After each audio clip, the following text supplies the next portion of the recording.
त्रिभुज, यदि दो त्रिभुज में संगत कोण बराबर हो, और संगत कोण जैसे मैं दो त्रिभुज का बना रहा हूं,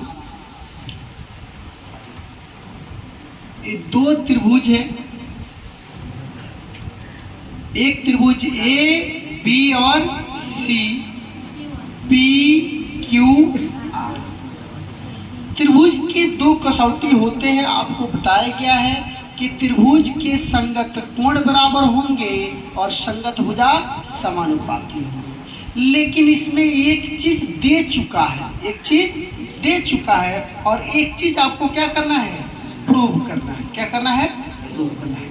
दो चीज होता है, दो कसौटी होती है, जिसमें एक कसौटी दिया है और एक कसौटी आपको प्रूव करके दिखाना है। तो दिया क्या है बाबू, दिया है कि कोण ए बराबर कोण पी है, कोण बी बराबर कोण क्यू है, कोण सी बराबर कोण आर है। तो हमें साबित करके दिखाना है, क्या करके दिखाना है, साबित करके दिखाना है ए बी बट्टा पी क्यू, बी सी बट्टा क्यू आर, ए सी बट्टा पी आर। अगर हम लोग ये साबित करके दिखा दिए कि इतना बट्टा इतना है, तो ये त्रिभुज अपने आप क्या हो जाएगा, समरूप हो जाएगा। क्लियर है कि नहीं है? तो चलिए हम लोग इसको देते हैं कि माना कि त्रिभुज, माना कि दो त्रिभुज कौन कौन, ए बी सी एवं एक त्रिभुज का और क्या नाम है, त्रिभुज पी क्यू आर। क्लियर है कि नहीं है?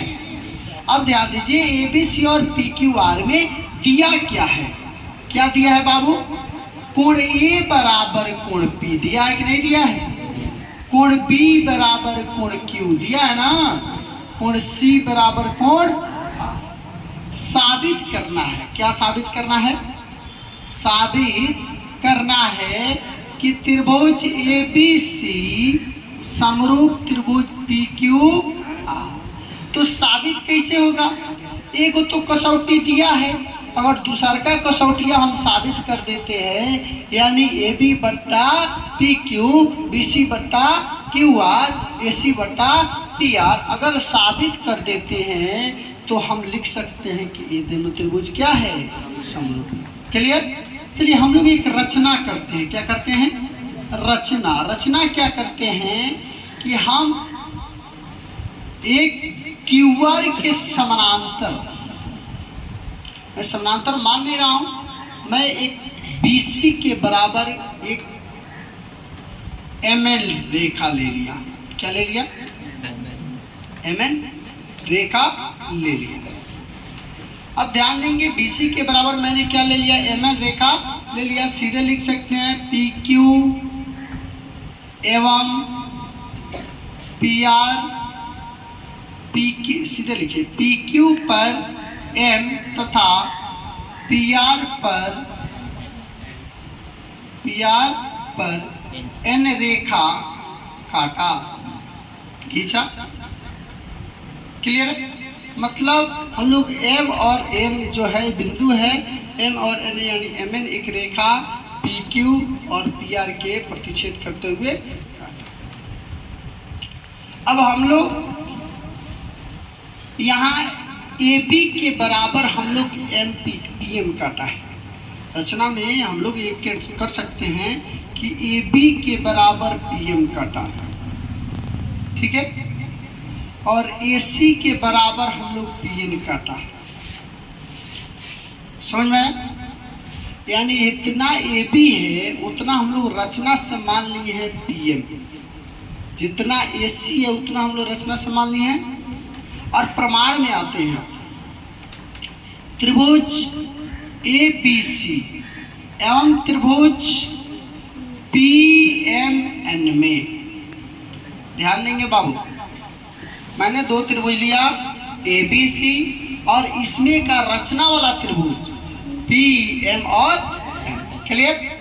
अब ध्यान देंगे ABC और PMN में बाबू कोण A बराबर कोण P या तो दिया है, क्या है बाबू, दिया है कि नहीं दिया है, कोण A बराबर कोण P दिया है, और AB बराबर PM, ये कौन सी से, रचना से, फिर उसी तरह AC बराबर PN, कौन सी से बाबू? रचना से।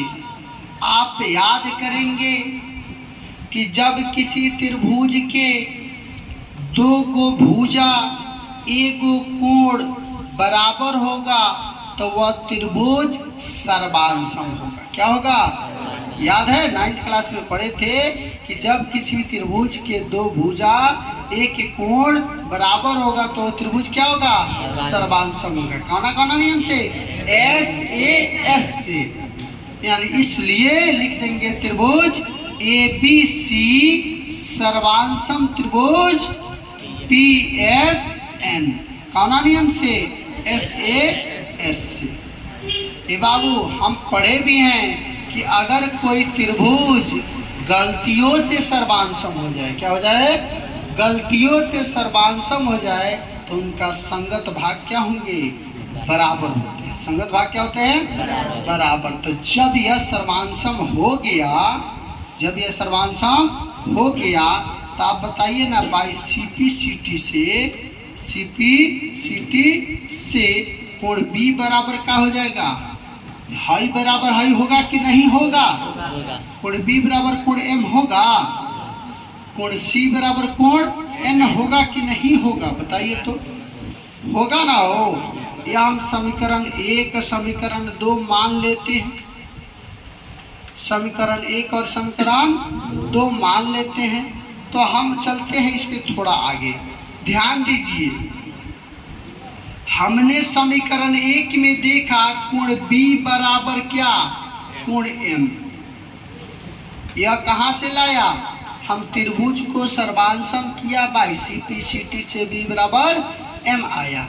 लेकिन दिया है, क्या दिया है? आप यहाँ देखिए B बराबर क्या दे दिया है? Q। यहाँ लिखिएगा कोण B बराबर कोण Q दिया है। क्या लिखेंगे? दिया है। समीकरण 1 है, दिया है। इसको भी अगर समीकरण 1 2 मान सकते हैं, यहाँ इसको 1 मान लीजिए, इसको 2 मान लीजिए, इसको अब छोड़ दीजिए। तो अगर 1 और इसको 2 मान लीजिए, इसको 2 और इसको 1 कोष्ठ में लिख दीजिए, स्पष्ट दिया है, तब समझ में आ जाएगा। क्लियर है? अब 1 और 2 से हम अगर बराबर करेंगे तो क्या पाएंगे बाबू? 1 और 2 को बराबर करेंगे तो B भी गायब। क्या बच गया? कोण M बराबर कोण Q। अब ध्यान दीजिएगा, आप 9th क्लास में नहीं 7वां में भी पढ़े होंगे। M बराबर Q याद है कौन कोण है? संगत कोण। असंगत कोण क्या होते हैं? बराबर होते हैं।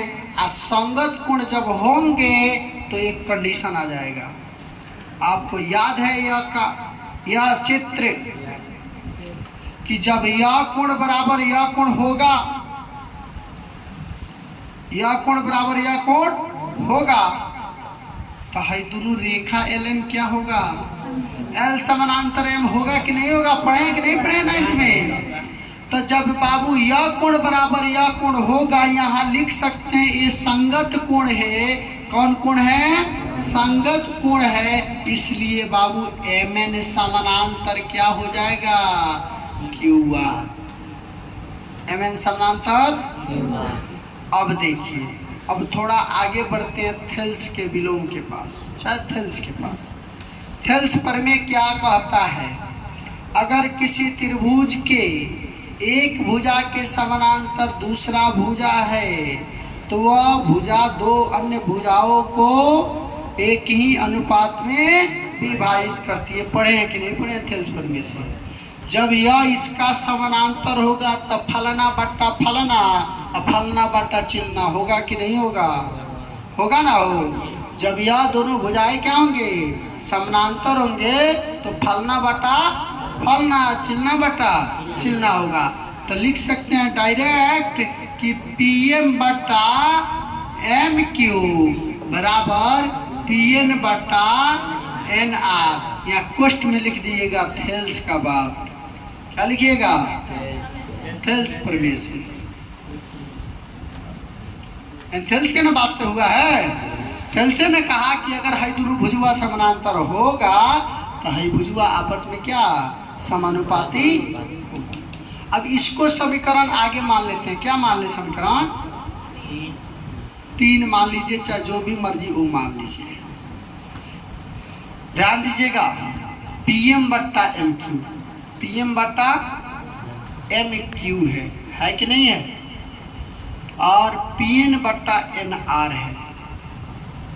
हम इसको चेंज पलट सकते हैं कि नहीं पलट सकते हैं? आपको बताए थे तो पलटी मार दिया। क्या कर दिया?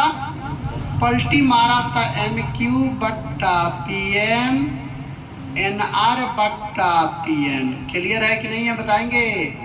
पलटी मार दिया ना। पलटी मार के जब भी हम पलटी मारते थे तो उसके बाद 1 जोड़ देते थे दोनों तरफ, बताए थे ना। तो दोनों तरफ क्या कर देंगे? 1 जोड़ देंगे। तो 1 जोड़िए, जोड़ने आएगा ना 1।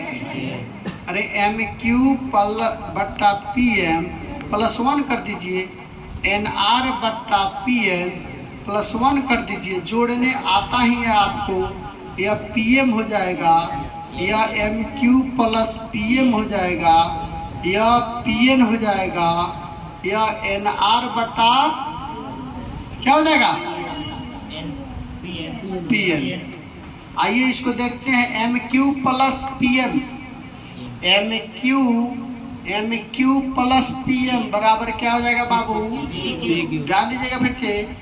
MQ प्लस PM बराबर क्या हो जाएगा?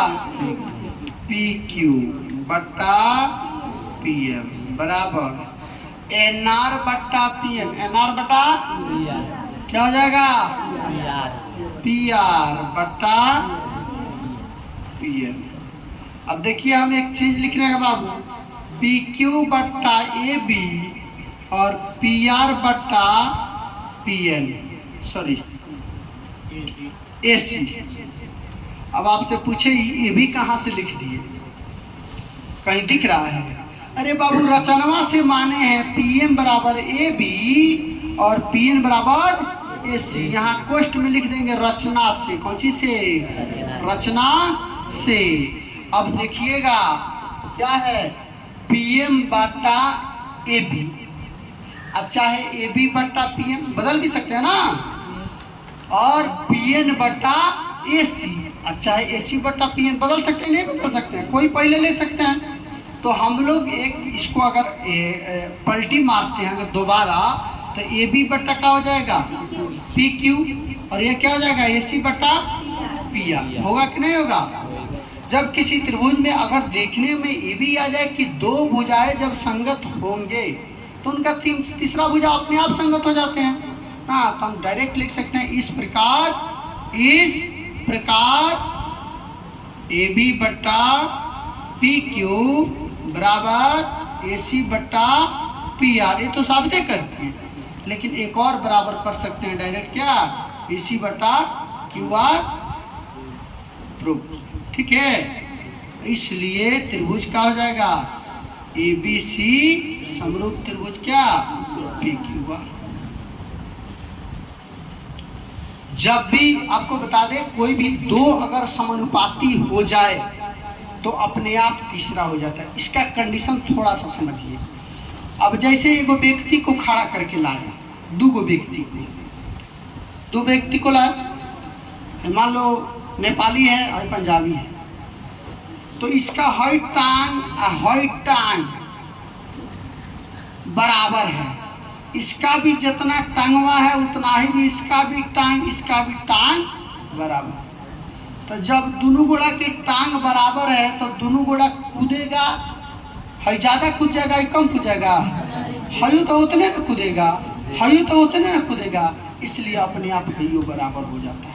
क्लियर? बस उतार दीजिएगा।